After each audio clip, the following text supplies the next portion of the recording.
ಎಲ್ಲರಿಗೂ ನಮಸ್ಕಾರ. ಇವತ್ತು ನಾವು ಸಿಂಪಲ್ ಹಾಗೆ ಟೇಸ್ಟಿಯಾದ ಒಂದು ಮೀನು ಸಾರು ಮಾಡೋಣ. ಈ ಮೀನಿಗೆ ಇಂಗ್ಲೀಷಲ್ಲಿ ಸಿಲ್ವರ್ ಫಿಶ್ ಅಂತ ಕರೀತಾರೆ, ಹಾಗೆ ಕನ್ನಡದಲ್ಲಿ ಬೆಳ್ಳಿ ಮೀನು ಅಥವಾ ಬೆಳ್ಮೀನ್ ಅಂತ ಕರೀತಾರೆ, ಹಾಗೆ ತುಳುವಿನಲ್ಲಿ ಬೊಳಂಜೀರ್ ಅಂತ ಸಹ ಕರೀತಾರೆ. ಈ ಮೀನು ಕೊಚ್ಚಿಲಕ್ಕಿ ಅನ್ನ ಜೊತೆ ತಿನ್ನಲಿಕ್ಕೆ ತುಂಬ ರುಚಿಕರವಾಗಿರ್ತದೆ. ಇದು ಒಳ್ಳೆ ಕಾಂಬಿನೇಷನ್ ಅಂತ ಸಹ ಹೇಳ್ಬೋದು. ನಾನು ಫಸ್ಟಿಗೆ ಅದಕ್ಕೆ ಮಸಾಲೆ ರೆಡಿ ಮಾಡ್ಕೊಳ್ತೇನೆ. ಇದಕ್ಕೆ ಫಸ್ಟಿಗೆ ನಾನು ಬ್ಯಾಡಗಿ ಮೆಣಸನ್ನು ಚೆನ್ನಾಗಿ ಹುರ್ಕೊಂಡು ಸೈಡಿಗೆ ಇಡ್ತೇನೆ. ನಂತರ ನಾನು ಅದಕ್ಕೆ ಸ್ವಲ್ಪ ಮೆಂತ್ಯ, ಸಾಸಿವೆ, ಕಾಳುಮೆಣಸು, ಜೀರಿಗೆ, ಕೊತ್ತಂಬರಿ, ಅಜ್ವೈನ್ ಹಾಕಿ ಚೆನ್ನಾಗಿ ಫ್ರೈ ಮಾಡ್ಕೊಳ್ತೇನೆ. ನಂತರ ನಾನು ಅದಕ್ಕೆ ತುಂಡು ಮಾಡಿಕೊಂಡಿರೋ ಈರುಳ್ಳಿ ಹಾಕಿ 1-2 ನಿಮಿಷ ತನಕ ಫ್ರೈ ಮಾಡ್ಕೊಳ್ತೇನೆ.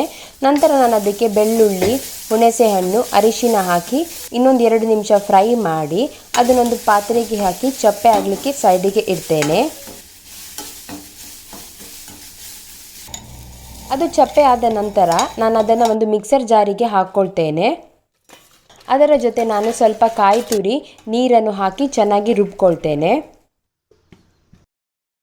ಹಾಗೆ ನಾನೊಂದು ಪಾತ್ರೆಗೆ ಕ್ಲೀನ್ ಮಾಡಿರುವ ಸಿಲ್ವರ್ ಫಿಶ್ ಹಾಕಿ ಅದಕ್ಕೆ ಸ್ವಲ್ಪ ಉಪ್ಪು ಮತ್ತು ಅರಿಶಿನ ಹಾಕಿ ಚೆನ್ನಾಗಿ ಮಿಕ್ಸ್ ಮಾಡಿ ಸೈಡಿಗೆ ಇಡ್ತೇನೆ. ಇವಾಗ ನಾನು ರುಬ್ಬಿರೋ ಮಸಾಲನ್ನು ಒಂದು ಮಣ್ಣಿನ ಪಾತ್ರೆಗೆ ಹಾಕ್ಕೊಳ್ತೇನೆ. ಹಾಗೆ ಅದಕ್ಕೆ ಎಷ್ಟು ಬೇಕು ಅಷ್ಟು ನೀರನ್ನು ಹಾಕಿ ಚೆನ್ನಾಗಿ ಮಿಕ್ಸ್ ಮಾಡ್ಕೊಳ್ತೇನೆ. ನಂತರ ಅದಕ್ಕೆ ರುಚಿಗೆ ತಕ್ಕಷ್ಟು ಉಪ್ಪು, ಬೇಕಿದ್ದರೆ ನೀರನ್ನು ಹಾಕಿ ಚೆನ್ನಾಗಿ ಮಿಕ್ಸ್ ಮಾಡ್ಕೊಳ್ಬೇಕು. ಇದು ಚೆನ್ನಾಗಿ ಮಿಕ್ಸ್ ಆಗಿದೆ. ಇವಾಗ ನಾನು ಮಸಾಲವನ್ನು ಕುದಿಲಿಕ್ಕೆ ಇಡ್ತೇನೆ. ಮಸಾಲ ಚೆನ್ನಾಗಿ ಕುದಿ ಬಂದಿದೆ.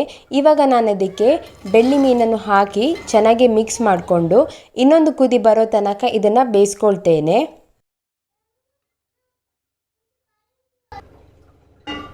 ಇನ್ನೊಂದು ಕುದಿ ಬಂದಿದೆ, ಮೀನು ಚೆನ್ನಾಗಿ ಬೆಂದಿದೆ.